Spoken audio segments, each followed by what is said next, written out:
गिरेगी और जो पथ का निर्माण करेगी उसी पथ को हम क्या कहते हैं, रे या किरण। और इसका इस प्रकार से फिगर आप दिखा सकते हैं।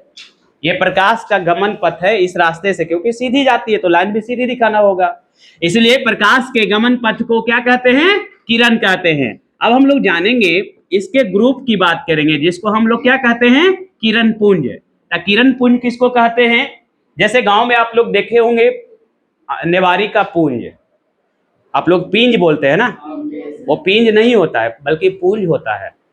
उसका सही अर्थ में अगर भाषा का यूज करिएगा तो क्या कहलाएगा, वो पुंज कहलाएगा। क्यों? क्योंकि वह आंटियों का ग्रुप है। क्या है वो? आंटियों का ग्रुप, यानी जो नेवारी का बंडल है उसका एक ग्रुप है, इसीलिए उसको पुंज कहा जाता है। उसी प्रकार से प्रकाश का भी एक पुंज होता है, क्योंकि प्रकाश की जो किरणें हैं वह ग्रुप में चलती है, और जब ग्रुप में चलती है तो क्या बन जाता है, किरण पुंज। जिस प्रकार से बहुत सारे, जब नेवारी को बांध दिया जाता है तो आंटी बन जाता है, और उन आंटियों को अगर अरेंज कर दिया जाता है तो पुंज बन जाता है। जैसे बोझा, एक होता है बोझा, तो बोझा का मतलब क्या, कुछ आंटियों का ग्रुप, और पिंज का मतलब बहुत सारे आंटियों का ग्रुप, इसीलिए उसको पुंज कहा जाता है। नहीं, यानी हम किसी चीज को भी अगर उस तरह से अरेंज कर देते हैं तो उसको पुंज ही नाम देते हैं। पुंज का मतलब बहुत सारे ग्रुप। तो लिखिएगा इसका, काउची का गैप बाकी है जी, अब क्याची का गैप बाकी है, करते रहो तुम लोग। हाँ, तो लिखिएगा, किरणों के समूह को किरण पुंज कहा जाता है। आजा, किरणों के समूह को किरण पुंज कहा जाता है। किरणों के समूह को किरण पुंज कहा जाता है। किरणों के समूह को किरण पुंज कहा जाता है। किरणों के समूह को किरण पुंज कहा जाता है। फिर लिखेगा, किरण पुंज 3 प्रकार के होते हैं। किरण पुंज 3 प्रकार के होते हैं। किरण पुंज 3 प्रकार के होते हैं। किरण पुंज 3 प्रकार के होते हैं। पहला, समानांतर किरण पुंज। समानांतर किरण पुंज। दूसरा, अभिसारी किरण पुंज। अभिसारी किरण पुंज। और तीसरा, अपसारी किरण पुंज।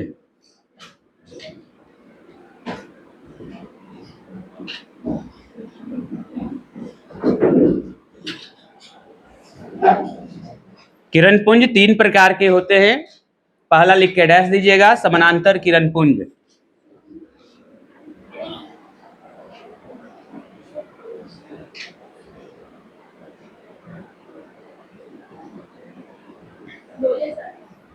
लिखेगा, देखिए नाम है समानांतर। हम अभी अभी किरण पढ़े हैं। किरण का मतलब प्रकाश का गमन पथ, और समानांतर किरण पुंज है, इसका मतलब क्या होगा, बहुत सारे होंगे और एक दूसरे के क्या होंगे, समानांतर होंगे, एक दूसरे के साथ क्या होंगे, समान दूरी बनाएंगे। तो लिखेगा, वैसा किरण पुंज, वैसा किरण पुंज, वैसा किरण पुंज जिसकी सभी किरणें, वैसा किरण पुंज जिसकी सभी किरणें एक दूसरे के समानांतर होती है। वैसा किरण पुंज जिसकी सभी किरणें एक दूसरे के समानांतर होती है।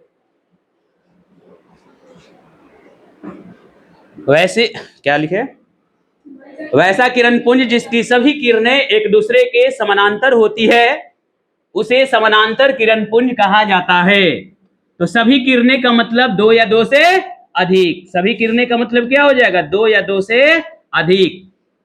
और जब एक दूसरे के साथ समान दूरी बनाएंगे तो निश्चित है कि वह समानांतर ही होंगे। हो गया ना, वैसा किरण पुंज जिसकी सभी किरणें एक दूसरे के समानांतर होती है। फिगर ऐसा बना दीजिएगा, क्योंकि देख रहे हैं ना, प्रत्येक बिंदु पर प्रत्येक किरण जो है वो एक दूसरे के साथ समान दूरी बना रहा है, इसीलिए इसको समानांतर किरण पुंज नाम देते हैं। सब 10 क्लास में आप लोग पढ़े होंगे। चलिए, हो गया। तो दूसरा लिखिएगा, अभिसारी किरण पुंज। यहाँ पे बेसिक के तौर पर चल रहा है। अभिसारी किरण पुंज,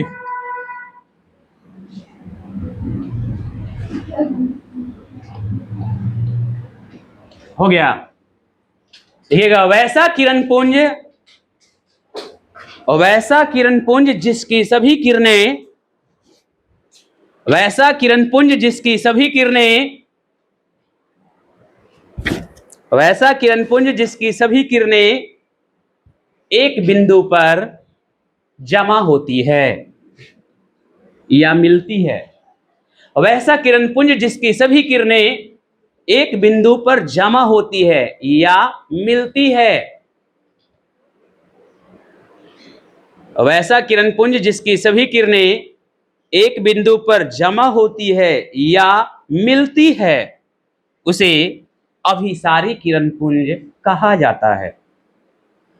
वैसा किरण पुंज जिसकी सभी किरणें एक बिंदु पर जमा होती है या मिलती है, उसे अभिसारी किरण पुंज कहा जाता है। इस प्रकार से फिगर बना दीजिएगा। अलग अलग बिंदुओं से आ रही प्रकाश की किरणें एक बिंदु पर क्या हो रही है, जमा हो रही है। जैसे आपको बताया गया था, देखिए ये एक ऐसा यंत्र है, ये एक ऐसा यंत्र है जिसके द्वारा प्रकाश की किरणें एक बिंदु पर क्या होगी, जमा होगी। ये कौन सा क्या है, मैग्नीफाइंग ग्लास। क्या है, मैग्नीफाइंग ग्लास। बीच का भाग मोटा है, किनारे का पतला है, इसका मतलब कौन सा लेंस, बीच का भाग पतला यानी किनारे का भाग मोटा है, यानी कौन सा लेंस होगा। मोबाइल जलाइएगा तो पता चलेगा, एक बिंदु पर अभी का जो है ना, ऊपर ले जाके कागज रखिए, तुरंत जल जाएगा, कुछ ही सेकंड में, 5 से 10 सेकंड में जल जाएगा। इसका मतलब क्या है कि इतने सारे पर प्रकाश की किरणें जब पड़ेगी और वह एक बिंदु पर मोड़ेगा तो वहां का ऊष्मा बढ़ जाएगा ना। आप खुद सोचिए कि सूर्य के प्रकाश में या धूप में क्या है, ऊष्मा भी है और लाइट भी है, दोनों चीज है ना। तो ये क्या करती है, ऊष्मा एवं प्रकाश को ये जमा करके एक बिंदु पर मिला देती है। और जब ऊष्मा को एक बिंदु पर जमा कर देगा तो वहां पर वैल्यू बढ़ जाएगा ना, और इसीलिए कागज क्या हो जाएगा, जल जाएगा। कुछ ही सेकंड में, मात्र 2 से 5 सेकंड में जल जाएगा। तो ये मैग्नीफाइंग ग्लास है, ये किरणों को क्या करता है, मोड़ता है और एक बिंदु पर मिलाता है। यही है जो आप पढ़ रहे हैं, अभिसारी किरण पुंज, यानी ये किरणों को अभिसरित करती है, यानी एक बिंदु पर मिलाती है। हो गया ना। अपसारी किरण पुंज लिखिएगा। एग्जाम्पल दे रहे हैं, एग्जाम्पल दिए कि नहीं पहला वाला में, पहला वाला में क्या लिख दीजिएगा, सूर्य हो जाएगा, यानी सूर्य से जो प्रकाश आएगी वो क्या होगा, समानांतर होगा। अभिसारित का मतलब जो अभी मैग्नीफाइंग ग्लास की बात कर रहे थे, या तो इसको आप लिख सकते हैं उत्तल लेंस। क्या लिख सकते हैं, उत्तल लेंस। उत्तल लेंस क्या करती है, किरणों को जमा करती है, किरणों को एक बिंदु पर मोड़ती है।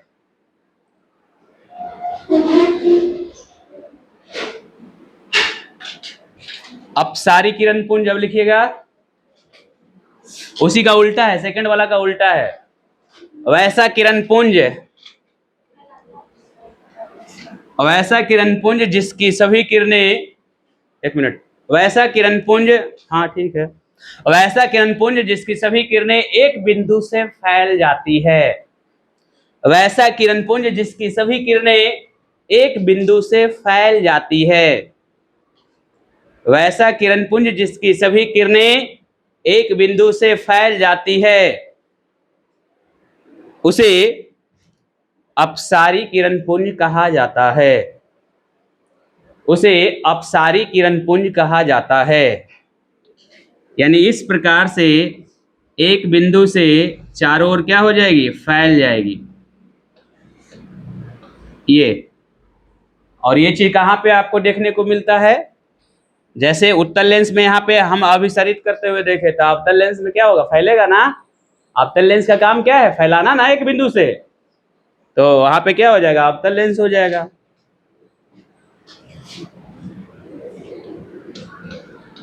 और आप क्या देखें, कोई चिंगारी जल रहा है तो, या कोई बॉल जल रहा है तो वहां से प्रकाश क्या होता है, चारों ओर फैलता है ना। तो जहां भी फैलने का केस आएगा, यानी अपसारी किरण पुंज वहां से निकल रहा है।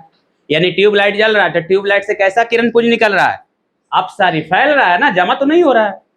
अरे वो ट्यूबलाइट से जो निकला या बल्ब से जो निकला उसके बाद वहां से फैलते गया ना आगे की ओर, तो फैलते गया, यानी इस प्रकार से इसका मतलब अपसारी किरण पुंज निकल रहा है वहां से। और ट्यूबलाइट से कैसा किरण पुंज निकल रहा है? अपसारी किरण पुंज निकल रहा है, क्योंकि एक बिंदु से फैल रहा है। लिख लीजिएगा, एग्जाम्पल दे दीजिएगा, फिगर बना लीजिएगा।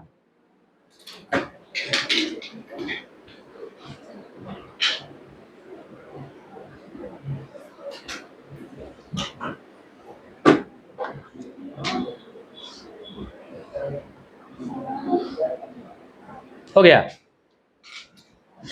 चलिए अब लिखिएगा प्रकाश का परावर्तन। उससे पहले प्रतिबिंब के बारे में बताते हैं, ठीक है? प्रतिबिंब लिखाना पड़ेगा, ठीक। चलिए प्रतिबिंब लिखिए पहले। प्रतिबिंब, इमेज इसको बोलते हैं इंग्लिश में, इमेज। चलिए प्रतिबिंब का डेफिनेशन कोई बताइएगा, प्रतिबिंब का डेफिनेशन क्या होगा, बताइए कोई। सब 10वां में पढ़ के लुए बताइए ना जी, बोलिए कोई ना जी। अरे इमेज किसको कहते हैं? कहते हैं कि हमारा बड़ा इमेज है, बोलते हैं ना आप लोग जी, हमारा बड़ा इज्जत है। अरे इमेज मतलब इज्जत बोलते हैं ना आप लोग, हम नहीं बोलते हैं, आप लोग बोलते हैं। कभी कभी कोई दोस्त बेइज्जती कर देता है तो कहते हैं ना कि हमको बेइज्जती कर दिया ये। अरे इज्जत है कहाँ जो बेइज्जती कर दिया? इज्जत रहेगा तब ना बेइज्जती होगा। अभी इज्जत कमाए हैं कहाँ? अरे मैट्रिक में मान लेते हैं कि टॉपर बनते तो थोड़ा इज्जत कमाते, इंटर में बनिएगा तो इज्जत कमाइएगा। नहीं, बढ़िया काम करिएगा, समाज के लिए करिएगा, घर के लिए, परिवार के लिए करिएगा तो इमेज बनेगा, इज्जत बनेगा। अभी इज्जत है कहाँ? है? कोई परिवार में जाते हैं तो आपको कोई कुर्सी उर्सी बैठाने के लिए देता है? कहाँ देता है जी? कोई नहीं देता है, आपने खुद लेके बैठना पड़ता है। अरे इज्जत तब है जब आप कहीं गए हैं, आपको 4 गो कुर्सी देने के लिए तैयार है, वहां पे आपका इमेज है, वहां पे आपका इज्जत है। जब कुर्सी लेके खुद बैठना पड़े तो आपका इज्जत नहीं है, ये सोच लीजिए। हाँ, तो वैसा दिन बनाइए कि कुर्सी उठा के या कुर्सी सरियावल वगैरह में से निकाल के ना बैठना पड़े, बल्कि कोई निकाल के दे और कहे कि सर बैठिए, तब आपका इज्जत है। अभी कोई इज्जत ही नहीं है। हाँ तो देखिए, उस इमेज की बात नहीं कर रहे हैं हम, यहाँ पे प्रकाश से संबंधित इमेज की बात कर रहे हैं। वो पर्सनल इमेज होता है, ये सबके लिए है। तो प्रतिबिंब किसे कहते हैं? तो ध्यान दीजिएगा, किसी बिंदु स्रोत से आ रही, ध्यान दीजिएगा, किसी बिंदु स्रोत का मतलब क्या हुआ? कहीं ना कहीं से तो प्रकाश आ रहा है ना, तो किसी बिंदु स्रोत से आ रही प्रकाश की किरणें परावर्तन एवं अपवर्तन के बाद जिस बिंदु पर मिलती है या मिलती हुई प्रतीत होती है, उसे उस बिंदु स्रोत का क्या कहते हैं? प्रतिबिंब। है डेफिनेशन बड़ा, और उसी में से हम 2 गो भाग छाटेंगे, वास्तविक प्रतिबिंब और काल्पनिक प्रतिबिंब, ठीक है? तो पहले डेफिनेशन फिर से ध्यान से सुनिएगा, क्या बोल रहे हैं? किसी बिंदु स्रोत से आ रही प्रकाश की किरणें दर्पण से परावर्तन या अपवर्तन के बाद, अब दोनों चीज क्यों बोल रहे हैं? दर्पण से परावर्तन भी होता है और अपवर्तन भी होता है। परावर्तन का मतलब हम जानते हैं कि दर्पण से टकराएगा प्रकाश तो लौटेगा, तो हो गया परावर्तन। लेकिन 100% नहीं लौटता है, कुछ परसेंट जो है वो दर्पण अवशोषित भी कर लेता है, तो वो क्या हो गया? अपवर्तन हो गया ना। तो जो परावर्तन हुआ वो तो बाहर लौटिया गया उसी दिशा में। जैसे मान लेते हैं कि कुछ प्रकाश की किरणें आया और लौटा, था क्या कुल्ले लौट गया? नहीं, कुल्ले नहीं लौटता, कुछ किरणों को दर्पण भी अवशोषित कर लेती है, तो वहां पे क्या हो जाएगा? अपवर्तन हो जाएगा। किरणों को परावर्तित किया तो परावर्तन होगा वहां पे। तो वही चीज हम बोल रहे हैं, किसी बिंदु स्रोत से, अगर बिंदु स्रोत नहीं बोलना है तो प्रकाश स्रोत बोल सकते हैं, किसी प्रकाश स्रोत से आ रही प्रकाश की किरणें दर्पण से परावर्तन, दर्पण तो अलग अलग तरह के होते हैं। कैसा दर्पण? समतल दर्पण। कैसा दर्पण की बात कर रहे हैं? यानी अवतल से भी हो सकता है, उत्तल से भी हो सकता है, लेकिन हम बात किसकी कर रहे हैं? समतल दर्पण, क्योंकि आपको फिगर 10वां में जो बताया गया है वो समतल दर्पण के द्वारा परावर्तन ही दिखाया गया है। तो दर्पण से परावर्तन के बाद, परावर्तन या अपवर्तन के बाद जिस बिंदु पर मिलती है या मिलती हुई प्रतीत होती है, उसे उस बिंदु स्रोत का प्रतिबिंब कहा जाता है। और वास्तविक प्रतिबिंब और काल्पनिक प्रतिबिंब, इसका 2 पार्ट है। अगर वास्तविक प्रतिबिंब का डिफिनेशन करेंगे तो क्या होगा, तो उसी में से आधा छाट लेते हैं। किसी बिंदु स्रोत से आ रही प्रकाश की किरणें दर्पण से परावर्तन या अपवर्तन के बाद जिस बिंदु पर मिलती है, इतना बोलेंगे, जिस बिंदु पर मिलती है उसे उस बिंदु स्रोत का वास्तविक प्रतिबिंब कहा जाता है। काल्पनिक प्रतिबिंब किसको कहते हैं या आभासीय उसी को कहते हैं। तो किसी बिंदु स्रोत से आ रही प्रकाश की किरणें दर्पण से परावर्तन या अपवर्तन के बाद जिस बिंदु पर मिलती हुई प्रतीत होती है उसे उस बिंदु स्रोत का काल्पनिक या आभासीय प्रतिबिंब कहा जाता है। काल्पनिक या आभासीय में मिलती है या मिलती हुई प्रतीत होती है, ऐसा बोलेंगे, मिलती हुई प्रतीत होती है। मिल रही है कि नहीं मिल रही है हमको पता नहीं है, लेकिन मिलती हुई प्रतीत होती है, ऐसा लग रहा है कि मिल रहा है, चाहे मिले या ना मिले, इसलिए उसको नाम क्या देते हैं, काल्पनिक या आभासीय। लेकिन वास्तविक वाला में मिलती है, ये गारंटी है कि मिलती है, इसीलिए उसका नाम क्या है, वास्तविक प्रतिबिंब है। चलिए पहले प्रतिबिंब का डेफिनेशन करिए। प्रतिबिंब का डेफिनेशन लिखिएगा, किसी बिंदु स्रोत से आ रही प्रकाश की किरणें, किसी बिंदु स्रोत से आ रही प्रकाश की किरणें, किसी बिंदु स्रोत से आ रही प्रकाश की किरणें, किसी बिंदु स्रोत से आ रही प्रकाश की किरणें दर्पण से परावर्तन या अपवर्तन के बाद, किसी बिंदु स्रोत से आ रही प्रकाश की किरणें दर्पण से परावर्तन या अपवर्तन के बाद जिस बिंदु पर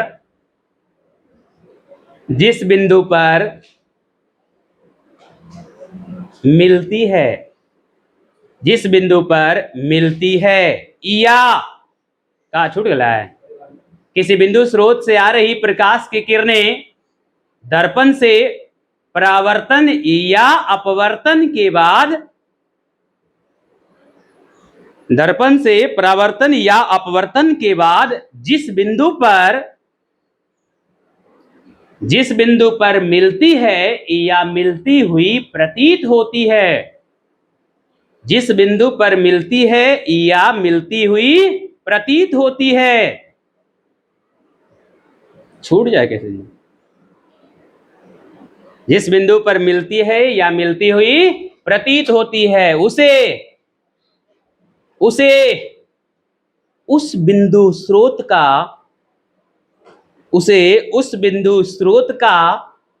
प्रतिबिंब कहा जाता है, उसे उस बिंदु स्रोत का प्रतिबिंब कहा जाता है, उसे उस बिंदु स्रोत का प्रतिबिंब कहा जाता है।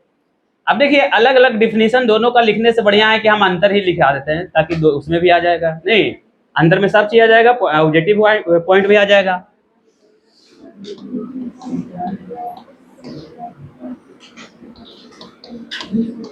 लिखिएगा वास्तविक प्रतिबिंब एवं आभासीय या काल्पनिक प्रतिबिंब, डायरेक्ट हम लिखा रहे हैं, नहीं तो क्या करते, वास्तविक प्रतिबिंब और काल्पनिक प्रतिबिंब को अलग अलग डिफिनीशन करते फिर अंतर करते तो ज्यादा समय लगेगा। इसमें भी वही चीज आएगा, यानी इसका डिफिनीशन हम अंतर में ही दे देंगे, पहला नहीं हो जाएगा। तो वास्तविक प्रतिबिंब और दूसरा काल्पनिक प्रतिबिंब या आभासीय, काल्पनिक या आभासीय, काल्पनिक या आभासीय उसको बोलते हैं। तो पहला नंबर क्या हो जाएगा अंतर, उसका डिफिनीशन। तो वास्तविक प्रतिबिंब का डिफिनीशन अभी क्या बोले थे, उसी में थोड़ा और छोटा करिएगा तो क्या हो जाएगा,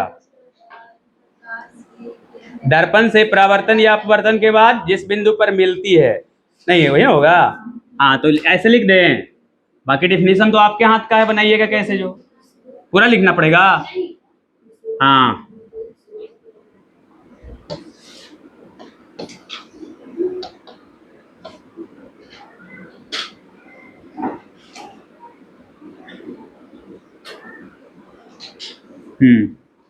लिखेंगे इसमें दर्पण से परावर्तन या अपवर्तन के बाद, इसमें दर्पण से परावर्तन या अपवर्तन के बाद किरणें मिलती है, ऐसे लिख दें। इसमें दर्पण से परावर्तन या अपवर्तन के बाद किरणें वास्तविक रूप से मिलती है, वास्तविक रूप से मिलती है, ऐसा लिख सकते हैं ना। दर्पण से परावर्तन या अपवर्तन के बाद किस रूप में मिलेगी? वास्तविक रूप में, इसीलिए उसको क्या कहते हैं? वास्तविक प्रतिबिंब कहते हैं। तो इसमें क्या हो जाएगा? इसमें दर्पण से परावर्तन या अपवर्तन के बाद किरणें काल्पनिक रूप से मिलती है। काल्पनिक रूप से मिलती है अर्थात मिलती हुई प्रतीत होती है, इसी को ना समझिएगा।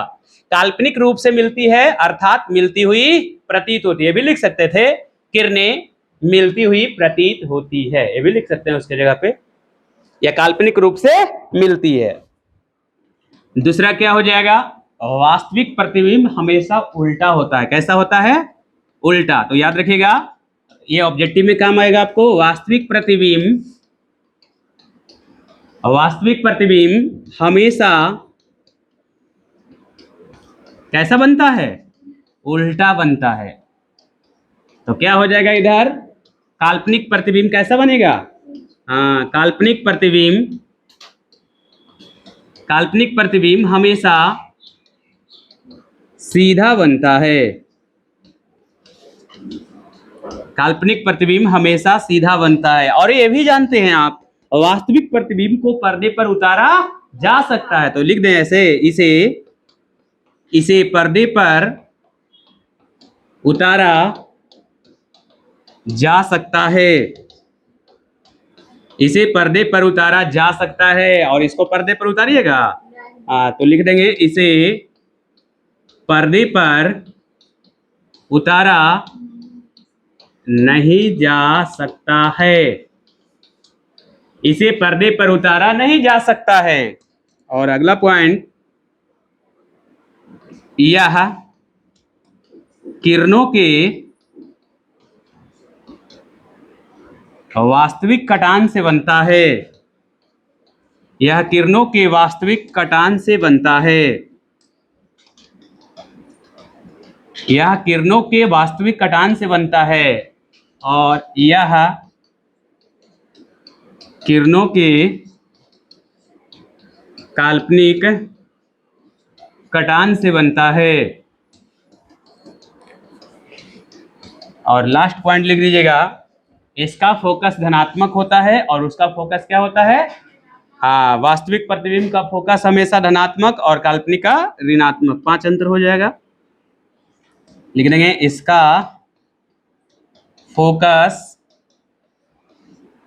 धनात्मक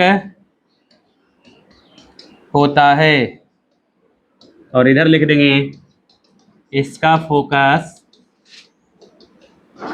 ऋणात्मक होता है। इसका फोकस क्या हो जाएगा? ऋणात्मक। यही 5 अंतर है।